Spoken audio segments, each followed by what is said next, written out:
friends. You're listening to Draws in Spanish. If you're new here, hi, I'm so excited to have you here.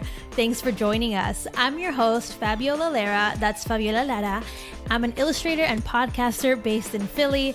And on this show, Draws in Spanish, I chat with Latinx visual artists and designers to discuss everything from their identity and culture to their creative process and work. Something new for the show this season is that Draws in Spanish is now also available on YouTube as a video podcast. So if you want to watch us talk today instead of just listening, be sure to check out my YouTube channel at Fabiolita Draws to watch the latest episodes.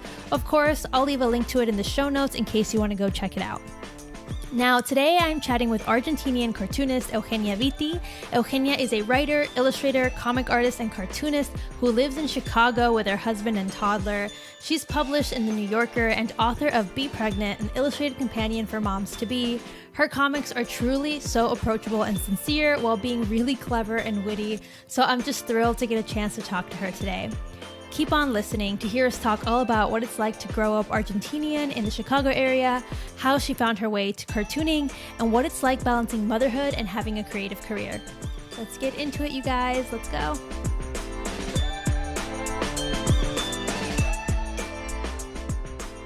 Okay. Hello, Eugenia. How are you doing today? How's your day been? Good. I have a good day today so far. It's my art day, so I have a 2-year-old, and so he's with his nanny and his nanny share buddy, and so I have the day to myself to do what I want, and those are the best days. Amazing. I want to know so much more about that, actually. It's in my list of questions. Nice. But before we get into that, I wanted to ask you, to tell me a little bit about your background, like where did you grow up, and just like a little bit more about your childhood. Just, I think, listeners, it's really fun for me when I get to share about different kind of backgrounds, because everyone that I interview on the show is an artist, but I love knowing like kind of where they came from so that we know just a little bit more and kind of have diverse backgrounds and everything. Yeah, absolutely. I grew up in Oak Park, which is a suburb of Chicago. But before that, I lived in Spain. My parents are from Argentina. It's very confusing. My parents are from Argentina, but I was born in Spain. I lived there till I was 4, and then we moved to the suburb of Chicago, which is Oak Park.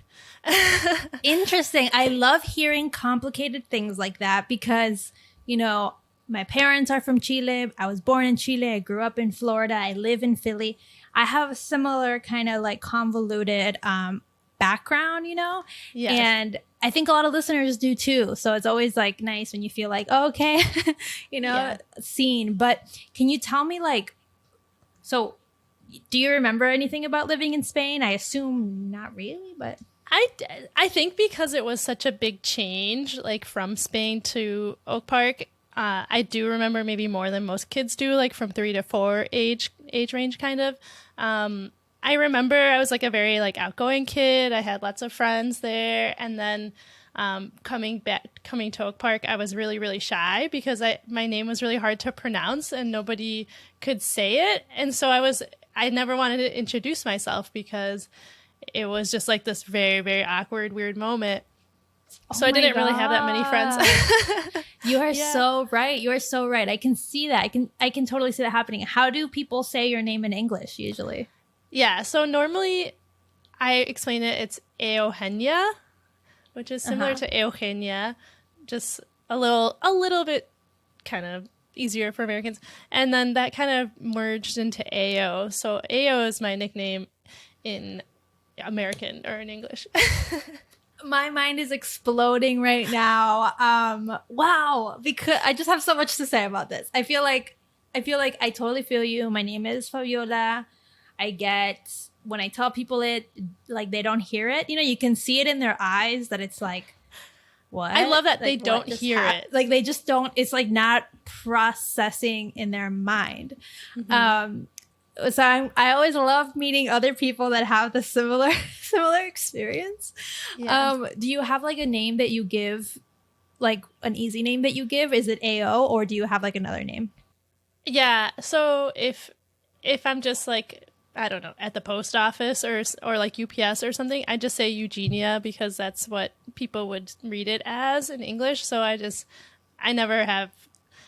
I did like a whole comic about it on Instagram and like how my name has affected my life, and it was really cool because other Eugenias like wrote in the comments and they're like, oh, I go by this, I go by that. And it was just cool to see how people with a kind of difficult to say name evolved and say like have what they say their name is. Oh my gosh, I love that. That's like a beautiful shared experience, but it's like such a specific experience, especially with, like people with your own name. That's like super specific. Because I feel like I've met maybe one Fabiola in my life. Have you met that many Eugenias? Well, in Spain, it's a really common name. It's like Maria Eugenia is like, I don't know, like the 10th most popular name. So in Spain, there are some, but here, no, not really. In the US, it's not. I've heard like Eugenia, like it's also like I don't know, like maybe Eastern European or like Russian name sometimes, but not a lot of Eugenias and no Fabiolas. I'd never met one before now. Yeah, I've only met one. It was like at church in Miami. So it's like the perfect place to possibly meet one, you know? Yeah, I feel like it's underrated how much having like a very Spanish name can be like really affects day-to-day living. And yeah, how do you feel about it now that you're older? Like, you know, I'm sure you've had a lot of ups and downs with it over the years. Absolutely. So it's funny because like if you look at me, you're like, I don't know you would necessarily think that I'm Latina or because I have like blondish hair and I have like American accent, like I grew up here. So, but then my name is like so weird. So people are like, what are you? Like I've heard, you know, have you ever had people be like, what are you? And it's such a weird question to be asked. Like, or now like, where are you really from? Like, yes. where are you really from? Yeah. Like, it's a secret. Also, I don't know if you feel this way. Tell me, this is how I feel. You can tell me if you relate to it. I feel like you said, like, I am really white, right? Like, maybe in the summer, someone might think I'm Italian, right? I know. But, I'm like, you are whiter than me for sure. Like, I'm like more like, orange. So I do have really good lighting. So no, I'm kidding. Yeah, if you're watching on YouTube, you can rate our skin tones. But because of that, I feel like having my name helps contextualize me as a person, right? Like, so, you know, I'm not just Jessica. Mm-hmm. Nothing wrong with the name Jessica, but I feel like it would take away from separate me even further from my identity as a Latina. How do you feel about that? I think you're right. I really agree with that. I think that that's true. It helps kind of like identify you as, or me as like kind of more unique. And also like when I don't know if you can relate, but like when you go to a Spanish speaking country, when you go back to Chile or anywhere and people are like saying your name correctly, it kind of like, I don't know, it makes you happy. Like you're like, okay, like I kind of belong here. Maybe because you didn't live there your whole life, but at least like people understand you in a different way. Yes, I think you're so right. I've never personally gone back to Chile, whole other story. Oh. But I lived in Barcelona for a bit and it was like so liberating to just say like Fabiola and people just, okay, like got it. Like yeah. There's no second guessing. Yeah. It's like, yeah, it definitely does make you feel like included. And even in the tiniest way, one time I was transcribing something with Adobe and I put it in Spanish and it got my name right. And I was like, valid, like accepted, like check mark, like the artificial intelligence in Spanish, check, got it. Yes. So you should try that. If you ever need to feel a little validated, just like, you know, do a little Spanish AI and you'll feel seen again. Oh my gosh, that's so funny. So I want to talk about, so I came to the US as a baby and I know you did too. So how has your identity been like, you know, coming here from a different country at a young age, but then like growing up fully immersed in American culture? Like what has your relationship been to like feeling Latina?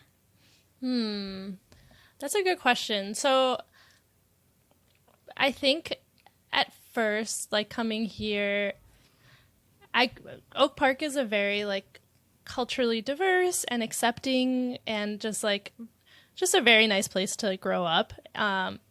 From like having the ESL class where there were all kids from all other like countries like Turkey, Japan, Russia, and I don't necessarily think at first I thought of myself as like Latina. I thought of myself as just different because there weren't that many other Latino kids at my school. Even though it was a diverse school, it didn't have like a bunch of, it wasn't like 20% Latino or anything. It was like me and one other girl. So I think at first I just kind of felt like an outsider.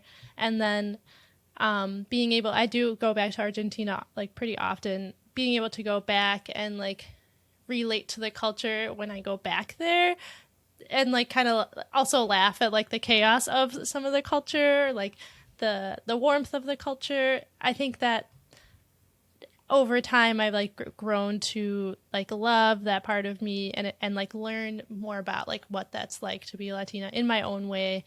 So it's funny because I think, at first I didn't understand it, or I didn't think of it. I want to know, like, what brought you and your family to the U.S.? And I want, like, just a little bit more about that, because it is kind of uncommon for people from Chile or from Argentina or from certain parts of South America to come to the U.S. So I just want to know more.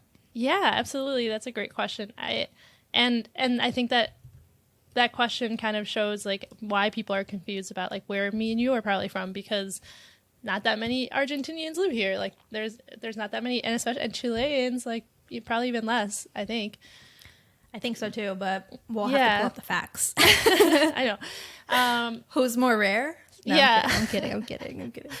So it's kind of an interesting story. So my dad worked for Anderson Consulting, and he had like a business trip where he went to Chicago in like 1984, and when he came here for that business learning trip thing, he roomed with somebody else, and the person in the hotel room was a Spanish guy, and so they kind of became friends. My dad is a very social, friendly person. I can see it happening. And so then the dad travels back to Argentina, gets together with my mom, and my dad has an opportunity to work in the Philippines. So my mom and my dad moved to the Philippines, and they lived there for about a year and a half, maybe. And my brother is born there. So my brother is actually born in the Philippines. Wow, that is crazy. But even like after having a kid, I'm like, I can't believe my mom like just went to like the Philippines in the 80s and like was pregnant and gave birth in like this country by herself. Like all of it is like just mind blowing as an adult. But anyway, so while they were in the Philippines, my dad's friend that he made in Chicago contacted him and was like, hey, in Spain, they're interviewing for someone like with your qualifications. Like, do you want to interview? And he was like, yes, like that'd be amazing. So he went there, he did get that job. And so then that's when we moved to Spain.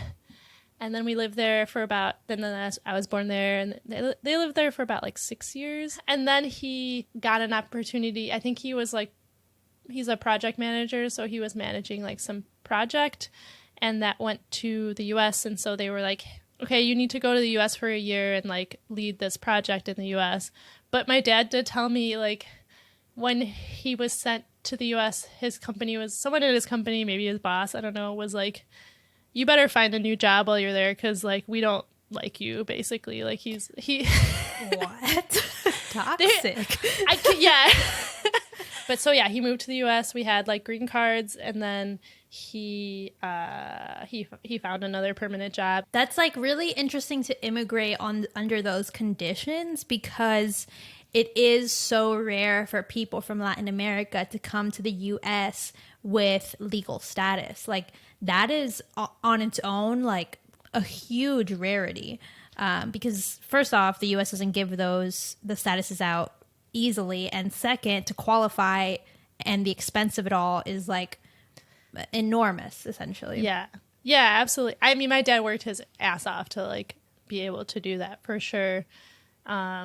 So he had like it was like one of those jobs where that would happen, like they were able to afford it. But yeah, it was crazy, like to think about like the journey that Philippines, Spain, Chicago, like, that's kind of a long trip. To think of doing that similar trip yourself seems like and Yeah. like just out of this world. So I totally Yeah. get what you mean.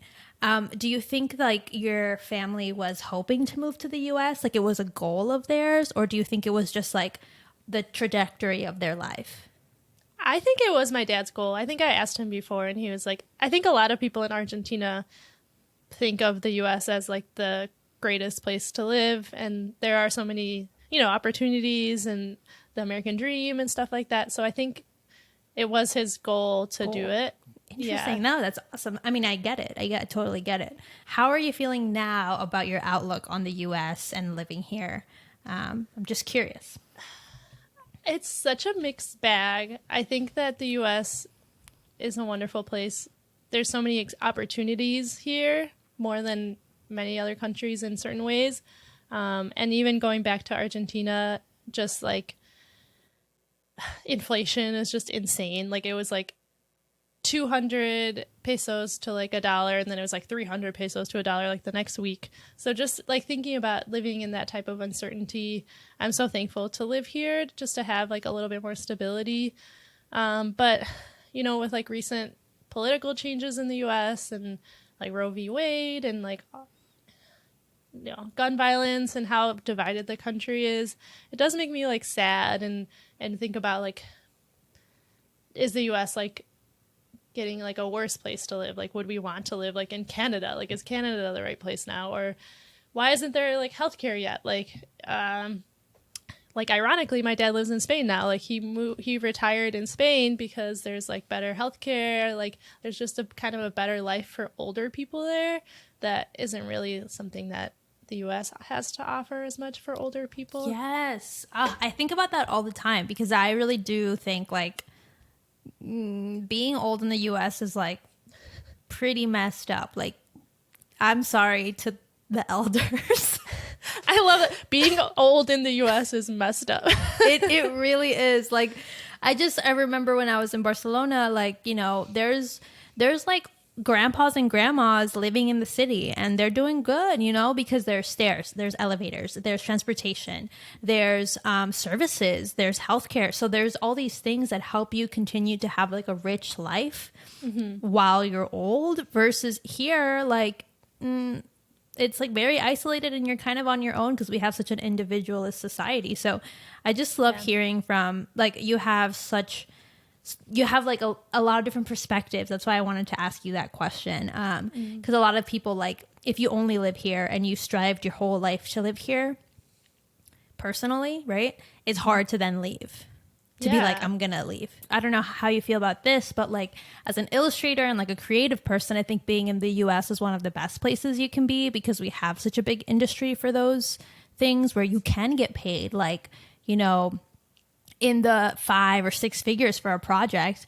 And that might be unheard of in other countries. So like, that's something to be majorly grateful for.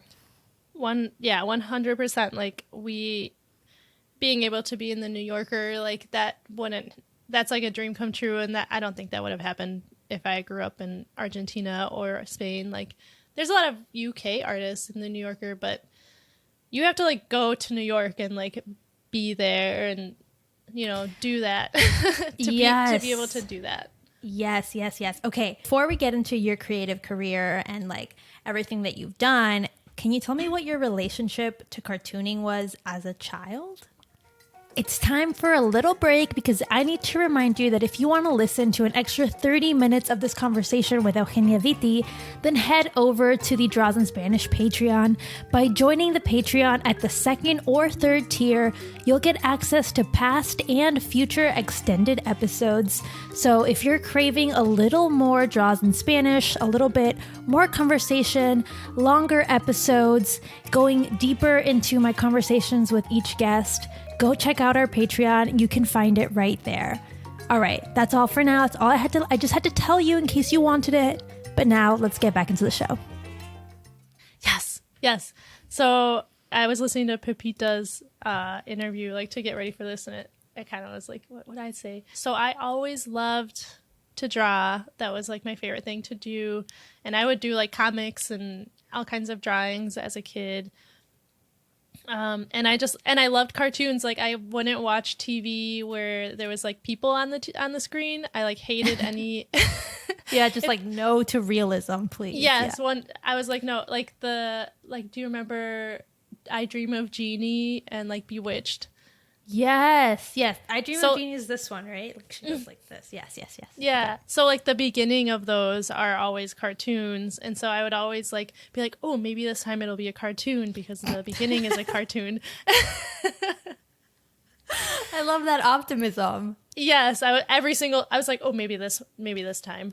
So I just would never, I've always loved drawing and cartoons. And that was something that I always like really connected with. I love that. That's beautiful. It's just like so endearing to see people take that like tiny spark of an interest they had as a child and like really like go into it and not just like let it fizzle out. It just makes my heart burst. And I hope people who are listening, young kids who are listening that like love like a certain animation or a certain cartoon or a certain graphic novel, like you don't have to let that go. You can like carry that forever. Yeah, I agree. Like I think that Simpsons was a very big like influence for me, and I love The Simpsons so much. And I still like try and like I always think about Simpsons jokes and try and bring that into my art. Yeah. Even the colors, like the colors are so good in The Simpsons, like the pink and the purple and the yellow. Yeah, the like Simpsons landscapes. I think that's like an Instagram.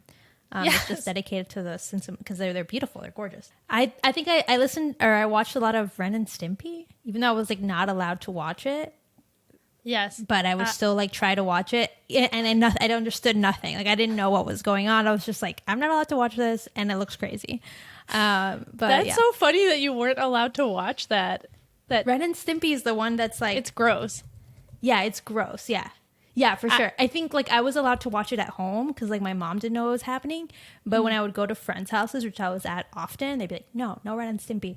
So I remember being like, something good is happening in there that I can't watch. But Yes. I wanted to ask you, how did you get started with cartooning? You know, you were interested in cartoons. How did you actually get to start making cartoons and then making them professionally? I always liked to draw, but then when it was time to like go to college, I didn't study art. I studied business.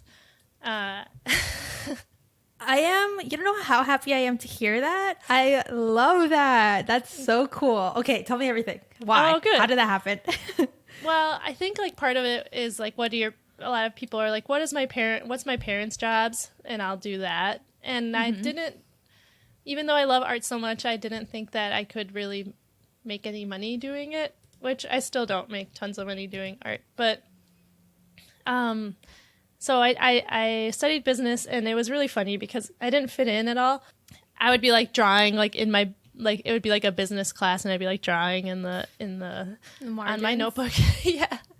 And then I got like a nice like job out of college that was an advertising job, like a research advertising job, and I really liked it, and it was really nice. But I was really kind of felt a little bit like empty.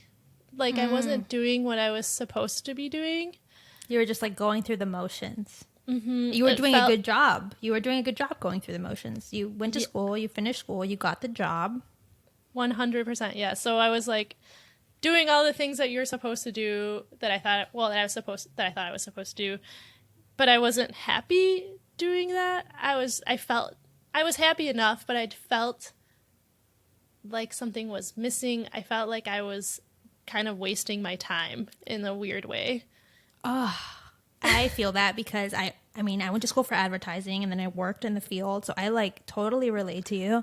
Yeah. How did you like, okay, one, what was that feeling? Like, and how, like, let's talk more about that feeling for anyone listening who thinks they are feeling that, but they're not sure. Yeah. I guess this sounds embarrassing, but like, when the Beauty and the Beast, like when Belle is like, there's gotta be like something else. Like, there's something else. I need more from this life. Yeah. I was like this longing for something else. And then how did you like process that and like start shifting it? Like, what? Tell me about that period of time. Yeah, so that was kind of a hard period for me. I quit my job. I moved to Spain, and I lived I lived in San Sebastian for like a month and a half, maybe. Just for fun? Like, did you have a plan there, or was it just like, did you know someone? I like worked at the hostel. I worked at a hostel there, and I was just trying to like be like, how can I be an artist? Like, do I have to like quit my job and live in Spain to be an artist? Like, wow. I didn't know. I was just trying to do what I actually wanted to do, but I didn't know how to get there. Wow. I think we're like sisters or something, because I left my job in New York to go study art in Spain. I went to Barcelona, but still very close, yes. Kind of close, breakdown, like similar breakdown. Yeah, very similar actually. Yes. Oh, okay. So you went there kind of seeking answers, like trying to reconnect with yourself. And well, what was the outcome? Like what ended up happening? So it's kind of funny. I made like a couple really good friends. Like I'm still like friends with someone who I made there, and her name is Orla, and she kind of like explained to me like kind of what we talked about. Like, you studied marketing because you thought that that's what you needed to do. Like, that's what's important in the US, like commercials and buying and capitalism. And so that's why you did that. And she kind of had this like, it was crazy because I had just met her really like that month, but she kind of explained my whole life to me in like a short she was like, time. I've been reading you and I get it. Yeah. And so I learned a lot, but I also wasn't very happy there. Like, San Sebastian is a very rainy place, and it just wasn't really like, I think I was just in a lot of turmoil. Like, I had quit my job. I was away from everyone I knew. There was just like a lot of things going on. So I came back, and then I had like a period of time where I got like a different job, and then I was working part-time jobs, and and that's when I started to really like do art, like started to draw more, like making time for it, just spending more time like doing my yeah. Got it. Okay. Wow. So yeah, I feel like sometimes it does take those big shifts to kind of like recenter yourself, because a lot of the time I feel like there's like the path from like high school to college to like real world, let's say, when you're not in these like sheltered environments, that like you're kind of doing what you're supposed to be doing. But if you don't ever reconnect with yourself, it's hard to know what you're doing in the real world. And I think like, you know, it's very common to have that moment of like, hold on, pause. I need to like reassess everything that's going on. Is that, you know, once you got back, is that when you started cartooning, or like what kind of art were you making in that period? That's a good question. That's when I started to do more like watercolor and ink and like develop my style more. And then I think like I realized that I could get more work if like it was like a cartoon or it was like a comic. And I think I heard like Lisa Hanawalt say that too, like when she started drawing. There's just so many illustrators out there. Like the competition is so fierce. Sometimes telling a story. Yeah, your strength, like leaning into your strength in storytelling can just like pivot you a little bit. And I love Lisa Hanawalt. Me too. I am trying to get her for the podcast. Everyone, if you're listening, Lisa. Oh, yeah. Her family is from Argentina, too. I know. It blows my mind. And I'm just like, I need more. I think right here, those are most of her books. I think I have all of her books. Nice. But anyway, that's irrelevant. We're talking about you here. You're the Argentina of the moment. But okay, so that's how you started, so you saw like the commercial possibility of cartooning. And how did you like, okay, because what I'm trying to get to here, Eugenia, is that you went from like, oh yeah, I can make cartoons, to making cartoons for the New Yorker, which is like the ultimate place to make cartoons. So connect the dots for me here. Absolutely. Yeah. So I don't know if they do this anymore, but the New Yorker had on Tuesday mornings, they have, it's not a secret, it's like on the internet, where they'll let you information. Yeah, okay. It's not, you're not hearing it here first. It is true. Like, I did look at it in the internet. If you do your research, they did have like Tuesday morning meetings, I think, from like 10 to 12. You could go to, I think it's whatever the building that they're in, the biggest building in New York. Probably One World Trade. Yeah, One World Trade, and you could go there and show the editors your cartoons, or the editor. So, I had no idea about that. To me, that's proprietary information. As someone who lived in New York for like 4 years, I had no idea. So, okay, so did you go? Like, is that... Well, so I was in New York. I was living in Brooklyn for like a month because I don't think we were married then, but my boyfriend at the time is a developer, and he had a project with Etsy, and so that was like in Brooklyn. So he was like, I'm gonna go there like for a month. Do you want to just come stay at the Airbnb with me? And I was doing like a part-time job that I could do remotely, so I was like, yeah, definitely. So while I was living there, I had become friendly with Liana Fink, who is in the New Yorker. She's huge, and she lives in, I mean, I guess I shouldn't say where exactly she lives. So she lives there, around there. And I love that. She lives on the corner of... Yeah, I don't know where she lives, but she lives in New York area, and protecting people's privacy is, I think, important.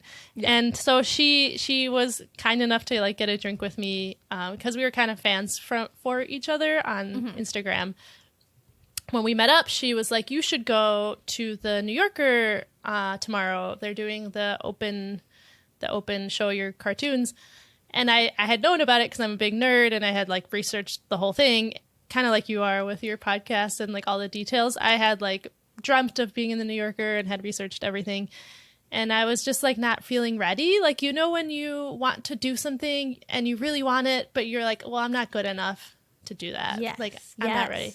I know exactly what you mean. I feel that way about cartooning sometimes. Yeah. So I was just like, well, if Liana thinks I can go, like, maybe I have to go now. Like, she thinks I can do it. Like, I should just do it. Even though I like would have never like thought I was like good enough to do it. Sometimes you need that encouragement from other people that are just like, hey, I see the potential in you and it's real. And like it takes someone else validating it. Someone with like someone with authority, right? In that specific industry, right? Because like I'm sure like your mom already said like you could do it. But like you're like, does that count? You know, like my mom doesn't know anything about New Yorker cartoons. So when someone with some sort of like credibility gives you the like permission to go, it does feel like very extreme. So her encouragement alone helped you get there? Absolutely. Yeah. And yes.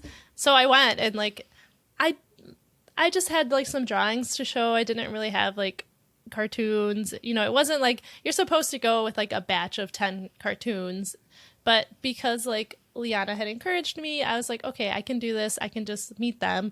And that like opened up the door. And then I was able to like, you know, work through and submit. Like, I think I submitted for like a whole year before they like bought one. So, I mean, it still took a long time after that, but it was just getting that door open and having that encouragement to like believe in myself just the tiniest bit more so that I would do it. Wow. I love that story so much because I think it's so realistic. Because what you hear a lot of the times is like, I just emailed one cartoon and they bought it, and then they bought every other cartoon I've ever sent them.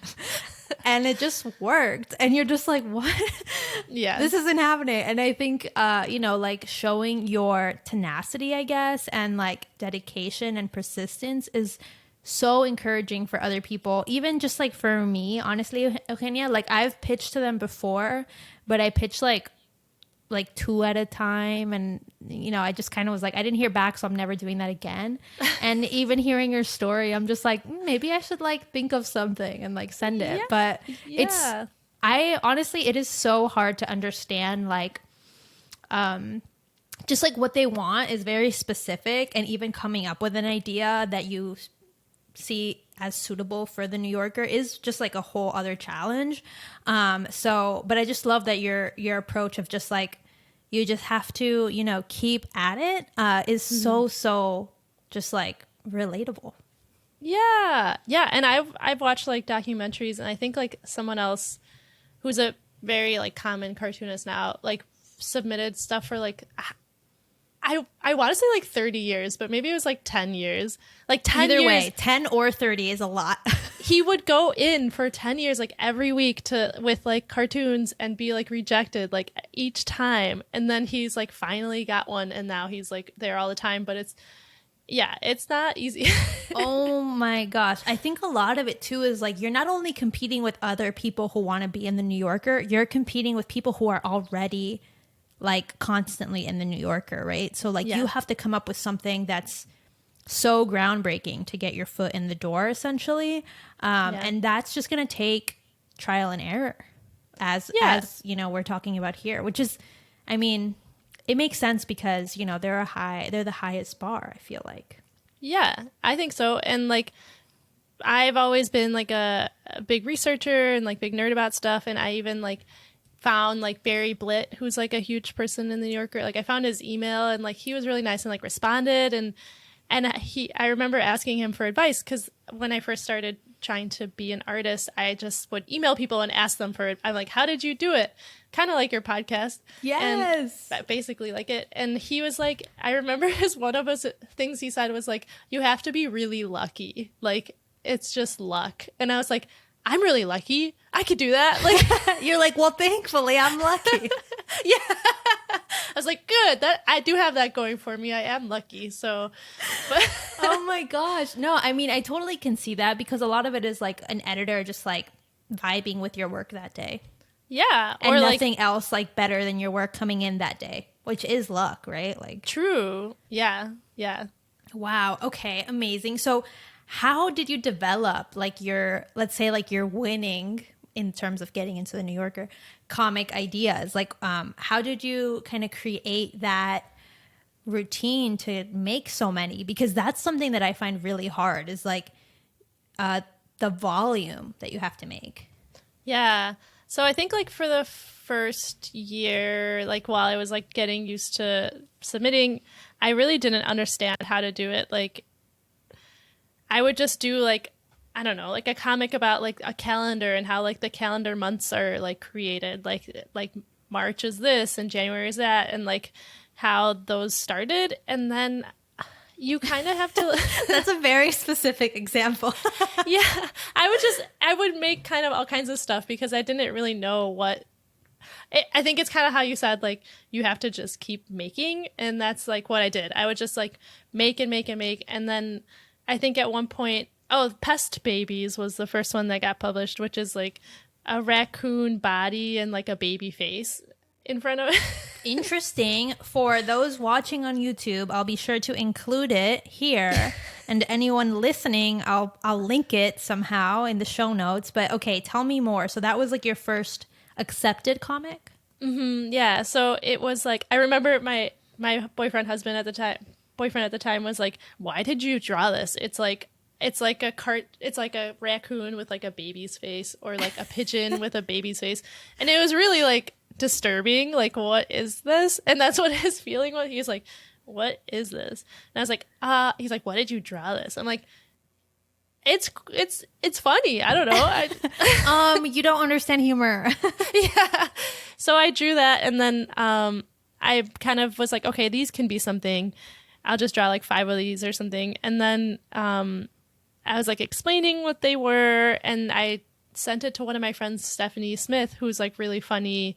She has like a band called Varsity, and she's just like very talented. And she's like, why don't you make it like how millennials like don't have babies, but they have these instead? And I was like, oh yeah. Like, she kind of tied it to like a bigger story, like a bigger, okay. Like what's happening in the world, she tied it to that. So that was accepted, and I was like, Steph, you like gave again like that little push to like feel like you're good enough, or feel like it, or like to make something good enough. Like you're on to something. Mm-hmm, mm-hmm.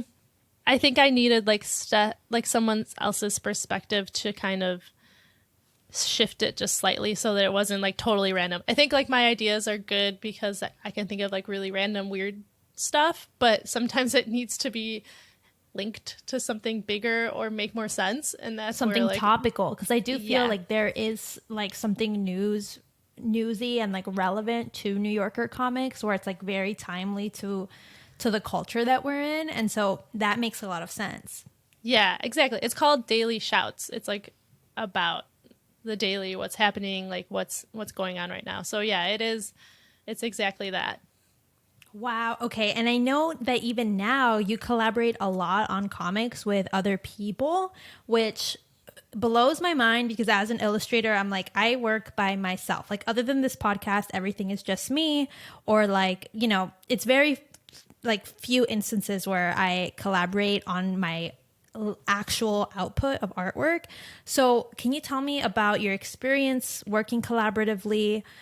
Because it just blows my mind. Yeah, I love that you said that because I feel like I'm that way too. Generally, I don't like to share, like, I'm like, okay, I want it to be this way. I think as an illustrator, like creative person, having all of the control in what something is like is part of the fun, like part of why you want to be an illustrator, why you like to create. Collaborating is really cool because you get to talk to and meet like all kinds of cool people. Like Irving Ron, he's like a friend of mine that I made through collaborating for the New Yorker, and he's like just so nice and friendly and so funny, and it's cool to like bounce ideas off one another. Or like Ginny Hogan, like she's really funny too, and I've collaborated a lot with her. So I sometimes do like a little bit of like a call kind of with, if I'm going to collaborate with someone, I'll be like, okay, let me get you on the phone for like half an hour and just chat, because you learn from people, like kind of like doing this podcast. You can like, ooh, interesting. That's fascinating. Just because like to me it's really hard to envision the process of like I'm open to approaching someone and being like, do you want to collaborate with me? And then like entering the agreement. But like, how do you then execute said collaboration? Like, what is your process for collaborating on comics? I'm just so curious because it seems hard. Like my mind like does not compute how that would happen. yes. Okay. So collaborating, it really depends. Like some people are just writers. So they will be like, hey, I need an illustrator for this thing. And I'd be like, sure. Okay. So that's like kind of the most simple way to collaborate with someone.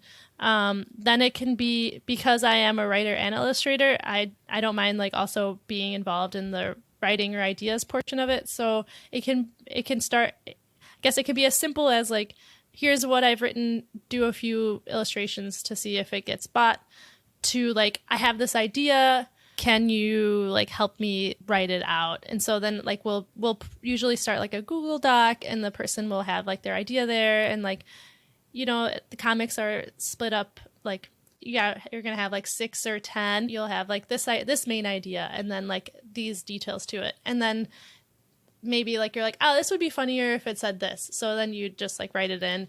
And so we kind of like just write up the comic. Yeah. I know like while you're saying it seems very like obvious, but like it's really, I feel like for me, even hearing this, it's really not obvious, because I always feel like like people are really precious with their ideas or precious with the vision.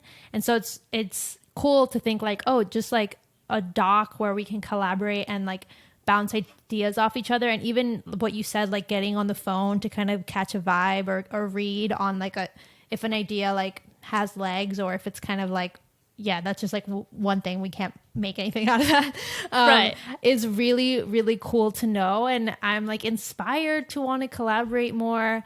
Because I do think like something that I'm sure other people struggle with this, but I know I personally do, is having like kind of an idea and you're like, this thing is funny like this, but I don't know how to say it. Like, is it 4 panels, or is it like one single panel, or is it just like a caption to something and there's no, like how to execute like the joke in the funniest way possible, or the message in the best way possible, right?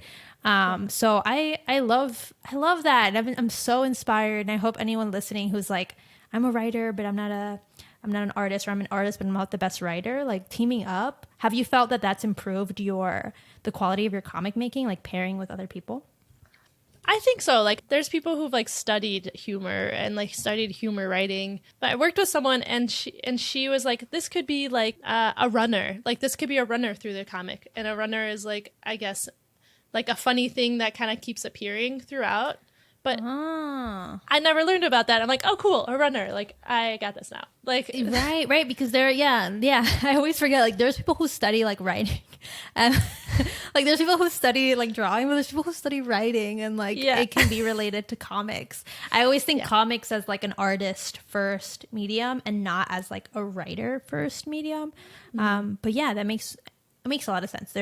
I can already think of like comic artists who only do the writing portion. So I don't know why in my head it's so divided. Well, it's kind of interesting how that is. Like, it's such a visual thing, but yeah, there's people who are just like more writers. They can visualize it, they can't draw it. I think I'm stronger in the drawing. Like, that's, I think, where my strength is more at, and it just comes more naturally to me. But I think I found, like, kind of going back to what we talked about, like Lisa Hannawalt, and like finding a place to be. I think writing has helped me be able to draw. Like, it's kind of like a tool that I use to actually get to draw, because if I was just drawing it, people weren't as interested. Yeah, I think what you're getting at is like you're able to like the message which is in the writing most of the time can really strengthen your drawing. And not that like you're not an amazing artist, because you are, but like it does help sell the drawing to a broader audience. Because even like on the most basic like example, whenever I post like a comic to Instagram, people who don't usually like my drawings, it gets to them because they like the message, right? Even if they are not artistic people, or they don't follow illustrators, or it's the message that really like can go across audiences, versus sometimes just with illustrations, like it's not as like kind of broadly consumable. Yeah, I think that's true. And it's kind of funny because you wouldn't think that. You think just a picture would be like so broad for somebody, but then but if it has like a don't sentence, know how to like interpret it, like and some people don't care to interpret it, right? That's they don't true, want to be like lost in the mystery. They're just like, what is this? What's happening? Right, like the Pest Baby, like it's a baby with a cartoon, like gross body. You're like, what is that? But then if it's written, then you're like, oh, it's like a millennial. It's a joke. I get it. Yes, exactly. So speaking of like writing and everything, I know you've recently published your book, Be Pregnant, an illustrated companion for moms to be. So what compelled you to want to write that book? Like going from cartoons, which can be like kind of short, to a full-on book seems like a huge undertaking. Yes. Tell me about it. Yes. Very, very, very, very large undertaking. Basically, like, it's kind of a long story, but when I was pregnant, a lot of the books that I came across or that were gifted to me were really scary or like full of unnecessary information. What do you mean? Like, I haven't been pregnant before, so I'm not familiar. Okay, so like one of the like it would just tell you like every single thing that could go wrong with your baby or your pregnancy. Sometimes in books, not all, but some books were that way, or just very preachy. Like, you need to eat this many grams of protein each day, or like scientific and like okay, I could see that. Yeah, like scientific and just missing the feelings of pregnancy. Cold, yeah. Okay. Cold is the right word. So kind of cold and like scoldy. Like, okay. Even I can like see that. Yeah, for like the biggest pregnancy book, the What to Expect book, it's huge and it shows everything, and some of it is really helpful, but like I would open to like a random page and it was like type of makeup you should wear while pregnant. I'm like, why does a book need to tell me what kind of makeup I need to be wearing when I like why? First of all, you're assuming that I need to wear makeup, like just like kind of lots of things. So I did a book like more about what it feels like to be pregnant, what what kind of situations like you will go through or you might go through as being pregnant.